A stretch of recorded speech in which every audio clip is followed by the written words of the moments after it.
Bahasa roh tidak sesat. Karena bahasa lidah tidak diberikan pada mereka yang mature atau dewasa, diberikan pada mereka yang haus. Makanya itu bahasa lidah, kalau kita nggak ngerti fungsinya, kita bisa salah paham. Roh Kudus bukan untuk didebatkan sih. Apa yang dihidupkan? Roh kita. Dan roh itu dipenuhi. Dan diberikan bahasa doa juga, kepenuhan sampai ke mulutnya. Tapi waktu kita menyembah bicara sama Allah, bahasa roh lebih berharga daripada bernubuat. Karena Allah nggak perlu dinubuati. Allah tahu segala sesuatu. Puji Tuhan, Tuhan kasih kita semua lagu baru. Waktu kita menyembah dalam roh, kita bisa mengungkapkan rasa cinta kita ke Tuhan. Hanya yang versi kita. Makanya itu orang kalau mau terima bahasa lidah, biasanya yang sama Tuhan otak-atik dulu apa? Gengsinya, logikanya. Kalau orang itu masih pegang teguh, wah pengertianku yang paling benar, orang itu nggak akan terima. Saya ajak kita semuanya ambil Alkitab sekarang, kita akan baca Alkitab, kasih judul Baptisan Roh Kudus.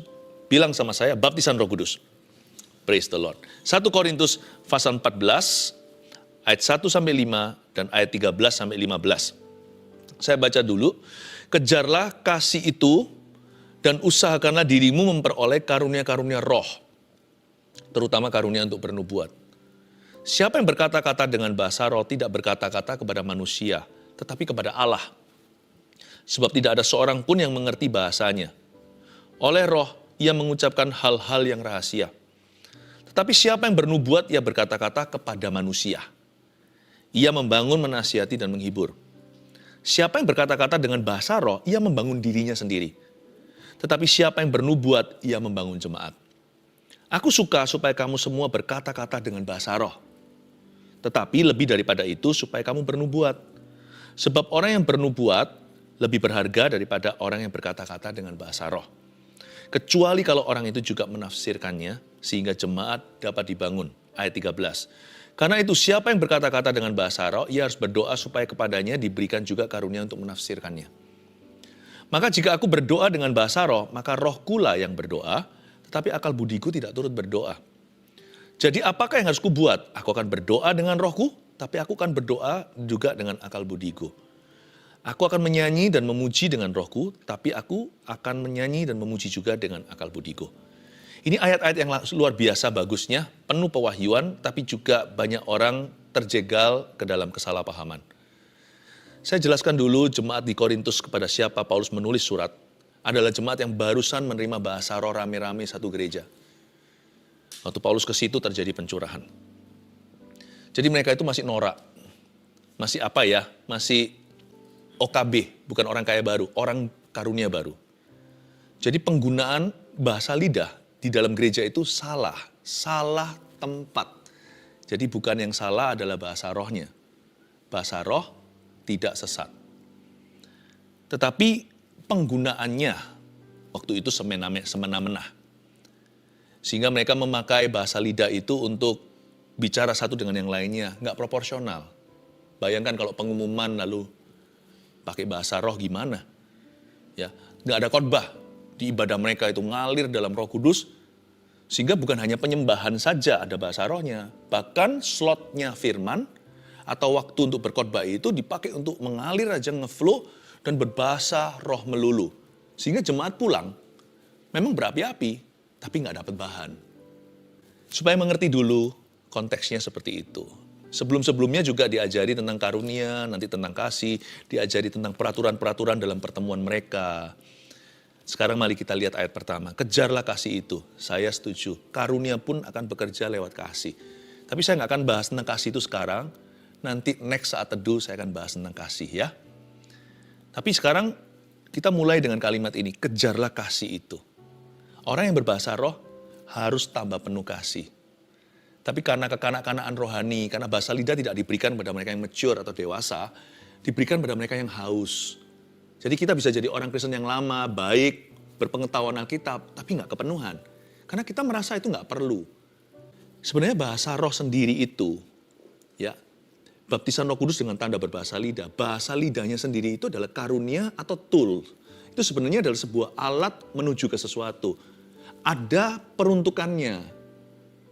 Makanya itu bahasa lidah, kalau kita nggak ngerti fungsinya, kita bisa salah paham. Lalu dijadikan perdebatan. Udahlah, belajar untuk menyingkir dari perdebatan yang nggak perlu. Roh Kudus bukan untuk didebatkan sih. Baptisan Roh Kudus itu memang bukan keharusan, bukan berarti orang harus terima bahasa roh dulu, baru dia masuk sorga. Baptisan Roh Kudus itu kehausan. Kalau ada orang yang merasa nggak perlu, ya sudah. Tapi sih saya merasa perlu karena saya tidak kuat iman. Dan saya nggak berani bersaksi sendiri kalau tidak dipenuhi. Dan juga saya perlu bahasa sorga untuk berdoa. Karena otak saya ini tricky. Mungkin ada orang yang lebih rohani nggak apa-apa. Siapa bilang bahasa lidah itu kalau diberikan orang itu karena orang itu lebih rohani? Enggak. Justru karena kita ini pengemis-pengemis sorga. Kita ini nggak rohani. Seperti saya. Seperti Anda dan saya. Seperti saya maksudnya. Saya ini lemah. Makanya saya butuh Tuhan. Saya butuh Roh Kudus intim sekali dengan Dia. Karena saya nggak berani berjalan sendiri seperti lagu lama Pentakosta. Peganglah tanganku Roh Kudus, ku tak berani jalan sendiri tanpa Roh-Mu. Orang yang terima bahasa roh harus gentle. 9 karunia, 9 buah. Kalau Anda lihat dalam surat Paulus ya, 1 di Galatia, 1 di Korintus, 9 buah roh dan 9 karunia. Itu kalau diparalelkan, saya pernah sekali, bukan iseng sih, menurut saya sih, saya merasakan ada hikmat Tuhan di dalamnya. Karunia berbahasa roh itu paralel sama buah yang namanya gentleness atau kelemah lembutan. Justru kaum Pentakosta harus lemah lembut. Tidak boleh tudung orang lain, oh kamu belum bahasa lidah ya, kurang rohani lo. Nggak boleh. Justru karena kita ini lemah. Kita harus kagum dengan mereka yang pengetahuan Alkitabnya banyak. Saya tidak sekuat kamu. Saya butuh diisi. Ya, saya butuh diisi. Makanya itu orang kalau mau terima bahasa lidah, biasanya yang sama Tuhan otak-atik dulu apa? Gengsinya, logikanya. Kalau orang itu masih pegang teguh, wah pengertianku yang paling benar, orang itu nggak akan terima. Dan orang biasanya kalau mau terima bahasa roh, terima baptisan Roh Kudus, biasanya dia akan mengalami dulu yang namanya proses Tuhan sampai dia itu merasa desperate. Merasa aku butuh, kerendahan hati itu perlu. Orang sombong susah sekali, atau orang angkuh untuk menerima baptisan Roh Kudus. Biasanya orang menerima bahasa roh itu dalam kondisi hancur hatinya. Bukan berarti hancur hidupnya, nggak harus kita hancur hidup dulu, baru hancur. Barulah kita itu mengalami yang namanya kehancuran hati. Tapi kita harus minta sama Tuhan, Lord, have mercy on me, fill me, penuhi aku. Saya juga ngalaminya begitu. Waktu saya merasa gimana, saya nggak dapat. Tapi pada satu titik saya berkata, I must have this. Teman-temanku sudah dapat semuanya dan saya lihat mereka punya kerohanian beda sama saya. Ada suatu keintiman yang saya nggak miliki, I want that. Tiba-tiba keluar. Nggak di gereja lagi waktu itu, di kamar mandi. Setiap orang pengalamannya beda-beda. Tapi saya percaya hari ini kita mau sengaja meminta. Kejarlah kasih itu dan usahakanlah dirimu memperoleh karunia-karunia roh. Berhenti dulu. Usahakanlah dirimu memperoleh karunia-karunia roh di sini adalah apa yang kita lakukan sekarang. Ini adalah bagian dari usaha kita. Dear jemaat CG dan juga keluarga Saat Teduh yang terkasih. Ini adalah usaha kami, usaha saya agar Anda memperoleh karunia. Dan karunia-karunia roh dengan K huruf besar di sini, itu karunia-karunia. Tapi yang saya maksudkan adalah baptisan Roh Kudus. Ini karunia roh dengan K huruf besar. Ini kepenuhan, ini kehausan. Ini baptisan Roh Kudus seperti yang dikatakan oleh Yohanes. Aku membaptismu dengan air, bisa setiap saat saja asal kita janjian. Demikian juga di Sungai Yordan. Tapi dia yang datang sesudah aku tidak layak buka sepatu.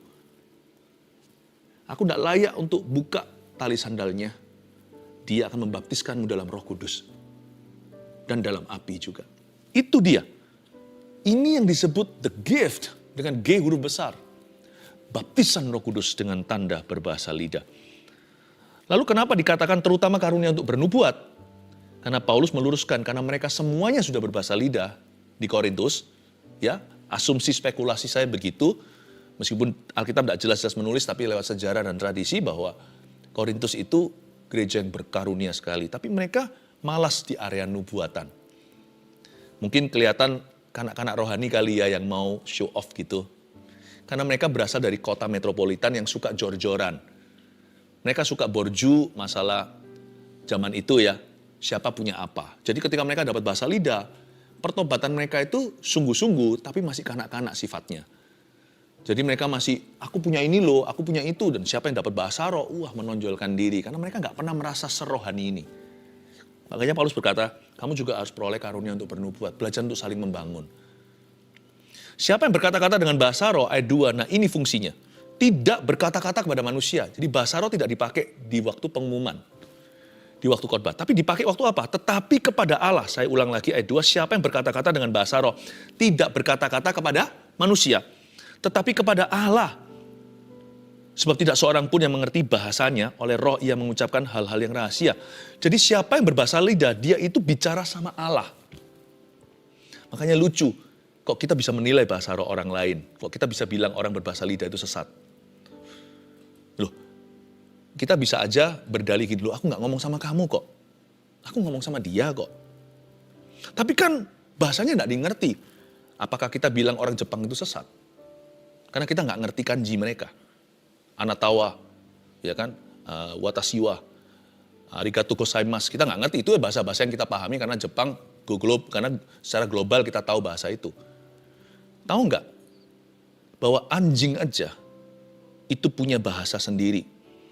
Ternyata ada penelitian, ini kalau nggak salah Japanese, dalam sebuah Japanese Institute ya, yang menemukan bahwa ternyata anjing penting, anjing kayak, maaf ya nih ya, saya tunjukkan ini mungkin agak lucu, tapi gitu ya. Dia biasa kan anjing suka lidahnya terjulur keluar. Tapi dengan kalau dia lihat majikannya, tuannya, dan dia senang sekali ajak bermain, apalagi kalau ya masternya pulang, yang dia sudah nanti-nantikan dari tadi siang, sore, jam-jam segini, anjing itu bisa melihat matahari terbenam. Dia bisa ada hafalan, ini kira-kira jam segini majikanku pulang. Pentingnya beda, bukan seperti biasa terjulur keluar, tapi dia itu lain. Suaranya itu lain, gerakannya beda, dan juga frekuensinya. Ternyata ada perbedaan gelombang antara mereka itu hanya sekedar bahasa anjing biasa dan ketika majikannya pulang. Bagi kita sama aja bunyinya tetap Tapi di balik itu dalam dunia mereka sophisticated dan kompleks sekali. Burung berkicau itu bunyinya cuit-cuit. Tapi bagi mereka itu adalah bahasa isyarat, ada pemangsa. Atau pada saat mereka itu minta makan burung kecil itu dari induknya yang masih lari kemana-mana mencari rezeki, cicit bagi kita kedengaran sama, tapi dari sisi sananya dalam dunia flora dan fauna itu ada artinya. Tahukah bahwa barang siapa berbicara dalam bahasa roh, ia bicara kepada Allah. Dan tidak seorang pun mengerti bahasanya karena memang bukan bicara kepada manusia. Oleh roh ia mengucapkan hal-hal yang rahasia. Kenapa sih kita harus mengucapkan hal-hal yang rahasia? Kalau saya bilang sama Anda, keluarga Saat Teduh, please pray for me ya. Paulus pun dalam suratnya dia menulis, doakan aku. Kita hanya bisa beritahu ABC aja. Nggak mungkin kita bisa beritahu segala sesuatu, mungkin Anda nggak ready dengan semua informasi. Nah berarti kita semua kalau doain orang lain dangkal dong. Kecuali kalau Tuhan memberi kita satu gaya komunikasi yang baru. Suatu bahasa yang seperti bahasa malaikat, tapi di bumi sini, tidak ada di perjanjian lama, glosolalia atau bahasa lidah, semua karunia lain, nubuat, mujizat, membangkitkan orang mati, bahkan semua sudah ada di perjanjian lama. Hanya satu yang nggak ada, bahasa lidah, itu Pentakosta, bahasa roh. Kita diberikan bahasa sorga, supaya kita bisa doakan bahkan papa mama kita punya masalah, tanpa kita sebagai anak tahu detil masalah mereka apa. Lah kalau masalah mereka diranjang gimana? Maaf ya, masa anak harus tahu? Tapi kalau nggak ada yang doain mereka, mungkin mereka belum ke gereja. Kan anak yang harus doakan. Kita jadi imam tambahan kan. Kalau imamatnya sang ayah belum dalam Tuhan. Gimana kita doakan sebagai anak? Kecuali Tuhan memberikan pada kita bahasa batinia. Yang keluar dari roh kita seperti Roma 8. Roh itu bersama dengan roh kita bersaksi bahwa kita adalah anak-anak Allah. Kepekaan pertama. Kepekaan berikutnya roh itu akan berdoa bagi kita. Bersama dengan roh kita, dia berdoa dengan kita. Roh kita yang dihidupkan waktu kita lahir baru. Waktu lahir baru itu yang mati roh kita. Jiwa kita sudah hidup kok. Kan kita bisa mikir, bisa merasa. Badan kita juga. Bagaimana mayat bisa lahir baru kan orang hidup. Apa yang dihidupkan? Roh kita. Dan roh itu dipenuhi. Roh kita dipenuhi. Dan diberikan bahasa doa juga. Kepenuhan sampai ke mulutnya. Supaya kita bisa doakan misalnya untuk orang tua. Tanpa mengetahui duduk permasalahan mereka yang anak-anak gak boleh tahu. Anak-anak saya bisa doakan saya karena kami punya bahasa yang sama kita bisa saling mendoakan. Dan saya doakan seorang keluarga saat teduh, mana saya bisa tahu semua masalahmu. Kecuali ada bahasa canggih di mana saya nggak perlu mendoakan 1000 orang itu 1000 jam. Tapi di dalam bahasa misterius itu ada kode-kode yang Tuhan Allah Bapa tahu. Dia mengucapkan hal-hal yang rahasia. Tetapi siapa yang bernubuat, ia berkata-kata kepada manusia, ia membangun, menasihati, dan menghibur. Sadar nggak Anda? Saya selalu ada satu slot kita saat teduh bersama, kita menyembah dalam roh. Tanpa itu, saya juga susah untuk bernubuat. Saya juga susah untuk bisa berkhotbah, membangun, menasihati, menghibur. Karena saya khotbah tanpa catatan kecuali poin-poin yang disediakan. Susah saya. Waktu kita menyembah seperti itu, tahu nggak? Itu membuat roh kita peka. Apa sebagai seorang pembicara, pengkhotbah, sebagai seorang gembala yang memberi makan domba-dombanya, sebagai seorang penginjil yang memberitakan firman-Nya. Untuk saya tahu detak hati Tuhan dan detak jantungmu juga, detak hatimu, bagaimana ketemu. Itu membangun kepekaan untuk kita bahkan ke arah firman dan juga bernubuat. Sebelum sampai saya bisa upload ke Anda, saya harus download dari sana. Karena waktu saya bicara dengan Tuhan itu dua arah. Bahasa roh itu bukan hanya bahasa doa, tapi lewat itu kita menerima sesuatu yang supranatural dalam roh kita. Siapa yang berkata-kata dengan bahasa roh ayat 4, ia membangun dirinya sendiri. Tetapi siapa yang bernubuat, ia membangun jemaat. Ayat ini seringkali dipakai untuk berkata, untuk menekankan bahwa bahasa roh tidak boleh dipakai di dalam gereja atau dalam ibadah. Tidak ada perkataan seperti itu, karena di ayat ini dengan jelas dikatakan, siapa yang berkata dengan bahasa roh, fungsinya ia membangun dirinya sendiri. Meskipun kita datang secara korporat, ada masa waktu kita menyembah bersama, seperti saat teduh bersama, setiap orang sendirian. Karena kalau kita sekarang dalam satu ruangan, kita sama-sama berdoa, sama-sama kebaktian contohnya. Setiap orang kan merasakan hadirat Tuhan sendiri-sendiri juga. Kan gak hilang status kita secara pribadi. Jadi memang bahasa roh itu ada fungsi dan tempatnya. Membangun diri kita. Baik itu privat sendiri saat teduh pribadi, atau saat teduh bersama, atau ibadah. Atau dalam CG juga. Siapa yang bernubuat, ia membangun jemaat. Ada waktunya.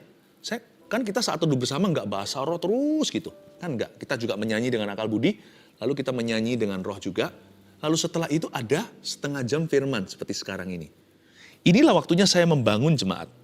Menasihati, menghiburkan. Paham ya? Ini tidak menjadi konflik, tapi saling melengkapi. Nah, jemaat Korintus agak salah kaprah. Dia tidak ada firmannya. Sampai suatu waktu Paulusnya upset dan berkata, kok begini, nggak boleh begitu. Nggak imbang nanti kerohanian orang. Ayat 5, aku suka supaya kamu berkata-kata dengan bahasa roh. Nah itu dia. Kalau kita mau belajar bahasa roh itu apa? Belajar dari orang yang berbahasa lidah. Bukan belajar dari orang yang tidak berbahasa lidah. Karena mereka nggak ngerti apa ini. Tapi juga kita harus belajar bukan dari orang yang berbahasa roh namun hidupnya salah. Tapi belajar dari orang yang berbahasa roh, tapi hidupnya seimbang atau sehat. Sebab bahasa roh bukanlah kekebalan terhadap dosa. Orang bisa berbahasa lidah, punya karunia bisa jatuh kok dalam amoralitas. Karena tidak ada yang bisa menggantikan salib, tetap kita harus kejar kasih. Tapi bahasa roh itu ada fungsinya, nanti saya jelaskan gunanya. Aku suka supaya kamu semua berkata dengan bahasa roh. Paulus yang sama yang menuliskan juga di suratnya, jangan padamkan roh. Ini Paulus yang sama yang nanti bicara di ayat 18, nggak usah dibukakan. Di 1 Korintus 14 yang sama ini, aku mengucap syukur kepada Allah bahwa aku berkata-kata dengan bahasa roh lebih daripada kamu semua. Nah kita boleh nih belajar dari Paulus. Karena dia tahu apa itu bahasa lidah, dia praktisi. Ya, sebab orang yang aku suka supaya kamu semua berkata-kata dengan bahasa roh, tapi lebih daripada itu kepada jemaat Korintus, supaya kamu bernubuat. Sebab orang yang bernubuat lebih berharga daripada orang-orang yang berkata dengan bahasa roh. Ini bukan apple to apple ditandingkan. Ini sama dengan mengatakan, mama lebih berharga dari papa, papa lebih berharga dari mama. Yang namanya pilih kasih dalam keluarga itu menyakiti. Nggak bisa kan? Kecuali kita tahu peran. Papa itu beda sama mama perannya. Bahasa roh dan nubuatan juga nggak sama perannya. Paulus berkata, orang yang bernubuat dalam setting jemaat waktu jamnya khotbah, atau waktunya kita sharing firman, itu lebih berharga daripada kita mengucapkan ribuan bahasa lidah. Tapi waktu kita menyembah bicara sama Allah, bahasa roh lebih berharga daripada bernubuat, karena Allah nggak perlu dinubuati. Allah tahu segala sesuatu. Tapi Allah perlu curahan hati kita, dari roh kita terdalam. Kita bisa ungkapkan ke Tuhan, bahkan hal-hal yang rahasia yang kita sendiri belum sampai ke situ. Tapi kita menggumulkan dalam batin kita, kenapa aku sedih hari ini? Itu keluar semua. Kenapa aku senang ya? Keluar semua. Atau ketika kita doakan seseorang ada beban ilahi, saya nggak ngerti ada apa ya. Tiba-tiba dibangunkan jam 3 untuk orang itu, saya doakan dia. Tentunya saya akan bicara dulu dengan bahasa Indonesia. Misalnya, Tuhan aku doakan si A, aku doa supaya dia baik-baik saja, bla bla bla. 5 menit habis kata, apalagi kalau ngantuk jam 3. Tapi kalau saya dibangunkan khusus waktu subuh, pasti ada sesuatu yang mendalam sekali dalam diri orang itu yang perlu didoakan. Untungnya saya bisa berbahasa roh. Lalu kemudian 15 menit kemudian saya berdoa bahasa lidah. Tanpa saya sadari, kok saya nangis ya doain orang itu. Padahal saya nggak tahu masalahnya. Kalau yang gituan lebih berharga bahasa roh. Aku suka supaya kamu semua berkata dengan bahasa roh, tapi lebih daripada itu supaya kamu bernubuat. Sebab orang yang bernubuat lebih berharga daripada orang yang berkata dengan bahasa roh. Kecuali kalau orang itu juga menafsirkannya. Coba, kata menafsirkan, coba bilang menafsirkan. Menafsirkan bukan menerjemahkan. Interpretation of tongues dalam bahasa Inggrisnya bukanlah, is not translation of tongues. Jangan coba terjemahkan bahasa lidah. Bukan hanya itu salah. The Bible doesn't condone, tidak ajarkan. Bukan hanya itu, Anda akan gagal total. Menerjemahkan bahasa roh tidak sama dengan menerjemahkan bahasa manusia. Misalnya bahasa Indonesia, aku cinta padamu, aku itu I. Cinta bahasa Inggrisnya love. Mu, kamu, you, I love you. Mau pakai bahasa apapun juga, kita pakai bahasa Indonesia manapun juga. Setiap kali dengar kata aku, itu aku ya tetap aku, artinya I. Anda mau bahasa Inggris sampai kapanpun juga, you adalah kamu. Sudah ada kamusnya gitu. Itu baku, bahasa lidah nggak baku. Karena itu kode rahasia, dengan jelas di ayat 2 dikatakan hal-hal yang rahasia. Dia tidak berkata bahasanya atau kosakatanya rahasia. Hal-hal di dalam kosakata itu rahasia. Ada kode-kodenya. Unik ya? Musik itu unik. Coba berpikir sedikit. Do, re, mi, fa, sol, la, si, do. Ada jutaan lagu dibuat hanya dengan do, re, mi, fa, sol, la, si, do. Coba nyempal tengahnya sedikit, crash, lalu habis itu B sharp, B flat, apa segalanya. Tapi itu kan cuman melencengan-melencengannya aja. Selewengan-selewengannya. Tapi B is still B. C tetap C. Crash itu C. Ya. Bayangin, cuman dengan 7 itu, Tuhan ciptakan. Boom! Jutaan lagu. Bahasa lidah itu bukan kosakata. Sehingga kita bisa berkata, oh, kalau O itu apa, kalau A itu apa, kalau B itu apa, kalau M itu apa, artinya Ma itu apa. Nggak bisa begitu. Karena itu kode. Bayangkan Anda ada brankas di kamar, di hotel misalnya. Biasanya 4 angka atau 6 kan, tit, tit, tit, tit, tit. Langsung tertutup. Cuman ini dikasih kode demikian rupa, tidak bisa diintersepsi sama setan. Pikiran kita sendiri nggak bisa mengantisipasi. Untung saya nggak diberitahu segala sesuatu tentang masa depan saya. Kalau saya diberitahukan berkat, nanti saya sudah nggak selera lagi untuk hidup hari ini. Karena saya terburu-buru ke situ. Kalau saya diberitahukan di depan nanti ada pencobaan, saya bisa nggak nafsu makan hari ini. Makanya otak saya tidak bisa intersepsi. Tidak bisa intervensi rencana Tuhan. Saya bisa doakan dan urapi itu dulu dalam doa saya. Setan juga nggak tahu. Setan nggak mau tahu. Ini bahasa roh kudus yang kasih. Karena itu tidak bisa. Kode 4 itu, jika Anda masukkan misalnya 1, 2, 3, 4. Ya. Kosakata itu kayaknya cuma 1, 2, 3, 4. Tapi waktu Anda tekan 1, kedua, angka 1 udah berubah. Jadi Anda tekan lagi 1, 2, 3, 4, tetap nggak bisa buka tuh brankas. Karena waktu Anda tekan 1, Anda kira 1, angka 1 berubah jadi angka 7. Waktu Anda angka 2, tadinya kan Anda masukkan itu kodenya. Waktu Anda tekan 2, sudah jadi angka 5. Berarti dia silih berganti, dia senantiasa berubah. Itu kamuflasenya dalam lidah yang bergetar dan dalam bahasa yang tidak dipahami. Wow! Jangan berkata bahasa rohnya itu kok gitu-gitu aja ya. Ada orang berkata, kayak orang yang hanya ngulang-ngulangi kata-kata. Itu dalam. Karena kita nggak bisa nilai. Karena roh orang itu berdoa. Coba Anda lihat kelihatannya mulutnya bicara hal yang sama repetisi. Tapi orang itu berdoa kusyuk dan sesuatu terjadi. Itu bahasa batinnya keluarnya itu titit, titit.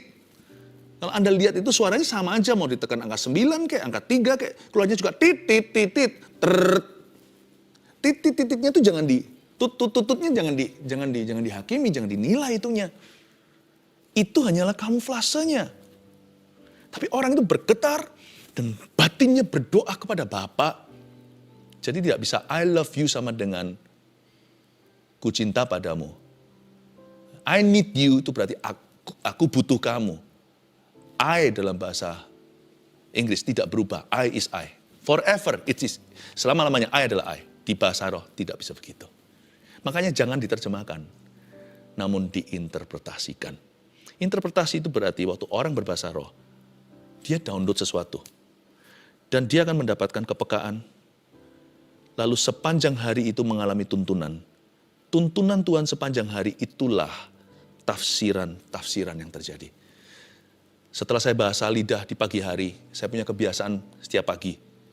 Kalau saya pergi ke kantor atau kemana, problema datang itu saya sudah punya solusinya. Saya nggak tahu problema itu, tapi waktu sampai ke meja saya, dari mana ya? Kok tiba-tiba dapat hikmat Allah? Dari pagi tadi, waktu saya menunduk ngambil mana dari sorga. Lidah saya mengetuk sana. Yakobus katakan, lidah itu nakoda. Lidah dapat, seluruh badan nurut. Kapalnya ke arah timur, barat tergantung nakodanya. Lidahku milik Yesus. Seluruh tubuhku, kakiku dipimpin oleh rohnya. Sehingga ketemu sama orang tertentu, tadinya itu seperti jauh. Ketemu sama dia, karena ini koneksi ilahi. Déjà vu dalam bahasa Perancisnya. Nggak tahu pronounce-nya betul atau enggak. Kayaknya pernah ketemu ya, seperti lagu lama nih, lagu Chinese, Cai Nali Jian Guo Ni. Ya, Cai Meng Li Jian Guo Ni. Di mana ya aku ketemu ya? Rasanya di mimpi, bukan di mimpi. Dalam bahasa lidahku, déjà vu, aku pernah ketemu orang ini. Langsung akrab ketemu, perkara ilahi terjadi. Wah, itulah tafsiran-tafsirannya. Dapat ide-ide pewahyuan. Saya banyak bahasa roh dulu, sebelum saya buka Alkitab. Ada yang tanya sama saya begini, Pastor Philip, kok bisa dapat pengertian-pengertian baru dari firman seperti itu tanpa keluar dari arti fondasi? Saya bilang nggak tahu. Kalau saya bahasa roh, saya peka. Kalau saya doa dalam Roh Kudus, saya dapatkan bukan pewahyuan baru, bikin Alkitab baru, bukan. Tetap Alkitab yang sama, artinya nggak berubah. Kedalamannya tak sama. Mendapat sesuatu. Ini dia yang disebut dengan menafsirkan bahasa roh, bukan menerjemahkan. Tapi Pastor Philip, apakah saya nggak bisa buat-buat ya bahasa gitu ya? Saya ragu ini. Saya pernah sih dapat bahasa lidah, tapi kayaknya siapa tahu itu saya rekayasa. Coba bikin bicara 5 menit aja bahasa, tapi janji ya, Anda dan saya tidak boleh ngulangi apapun yang Anda sudah tahu di dalam gampang itu. Minion yang kuning-kuning itu, matanya satu, ada beberapa yang itu, suaranya itu kayak gitu. Itu kan ada yang bikin film itu. Itu di belakang sana, teman-teman pernah ngomong sih, ada juga bahasa Indonesia dipinjam sebagian daripada ocehannya. Gak bisa segampang itu buat, itu semuanya dipikirkan dengan matang-matang untuk bisa ada adegan dia ngomong yang lucu-lucu, entah apa artinya. Gak segampang itu, saya yakin 5 menit Anda burn out sini. Sama otak kita itu tidak diciptakan untuk mencipta bahasa. Bahasa itu diciptakan segini banyaknya itu dari satu bahasa dikacaukan sama Tuhan menara Babel karena pemberontakan. Gak segampang itu Anda bisa berbahasa roh atas semau sendiri, pura-pura atau meniru bahasa lidah, itu gak gampang. Bagaimana dengan seorang ibu-ibu misalnya yang sudah berusia atau mungkin di pedesaan, nggak ngerti tentang kompleksnya bahasa. Bahasa cuma bahasa daerah ya satu-satunya itu aja. Tapi waktu dia terima Pentakosta, dia berdoa untuk bangsa Indonesia, untuk berdoa untuk negerinya. Dia nangis dengan bahasa roh. Kenceng-kenceng bisa 1 jam, bisa setengah jam lah, 15 menit aja. Pikirannya itu ke bangsa negeri, kepada keselamatan jiwa-jiwa. Mulutnya bisa ngoceh, bicara bahasa yang nggak ngerti. Betapa jenius ibu itu bisa berdoa begitu. Ahli bahasa aja perlu ada rapat besar nasional untuk bisa menaruh apa yang disahkan di kamus. Nggak gampang. Kenapa sih bahasa Indonesia? Eat, itu makan. Makan, coba pikirkan. Makan, apanya? Makan, why? Ya. Kenapa kita bilang minum? Apakah dari bayi bilang mimi, mimi? Enggak juga. Bayi bahasanya enggak begitu. Minum. Itu ada orang yang mikirkan matang-matang, bukan mentah-mentah. Masukkan ke kamus. Minum. Bahasa Melayu, bahasa Indonesia juga ada bedanya. Karena itu saya memberitahu bahwa jangan ragu kalau Anda berbicara bahasa roh dari hati Anda. Bapak tidak memberikan kalajengking kepada barang siapa yang minta roti. Bapak tidak memberikan kesesatan pada mereka yang minta Roh Kudus. Tujuannya apa? Ya, saya agak molor sedikit, tapi ini penting sekali lalu kita nanti doa. Ayat 13, karena itu siapa yang berkata-kata dengan bahasa roh, ia harus berdoa supaya kepadanya diberikan juga karunia untuk menafsirkannya. Sebab jika aku berdoa dengan bahasa roh, maka rohkulah yang berdoa, tapi akal budiku tidak turut berdoa. Jadi kita bisa berdoa dengan bahasa roh tanpa akal budi kita harus berdoa. Tapi kita juga bisa berdoa dengan bahasa roh, dengan akal budi kita juga main. Jadi apa yang harus kubuat ayat 15? Aku akan berdoa dengan rohku, tapi aku akan berdoa juga dengan akal budiku. Aku akan menyanyi dan memuji dengan rohku, kita bisa memuji menyanyi dengan roh kita, tapi kita akan memuji dan menyanyi dengan bahasa yang kita ngerti atau dengan akal budi. Saya tunjukkan jelas begini ya.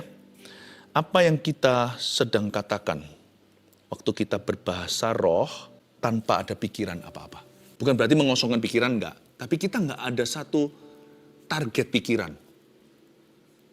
Pikiran kita itu kadang-kadang bisa melayang-layang ya kalau kita enggak kontrol. Tapi kalau kita enggak ada satu patokan apa, kalau kita berbahasa roh, berbahasa lidah sendiri waktu doa begitu, apalagi kalau dengar lagu atau kita lagi nyembah lalu kita berbahasa lidah gitu, kita tuh ngomong apa sih? Saya nggak tahu persisnya ngomong apa, tetapi pada waktu para rasul, murid-murid Yesus 120 orang itu kepenuhan dan turunlah yang namanya glosolalia, sebagian daripada bahasa tongues atau bahasa lidah mereka itu berubah menjadi pesan nantinya, menjadi khotbah dan nubuat, tapi bahasa doa mereka tetap pada Allah.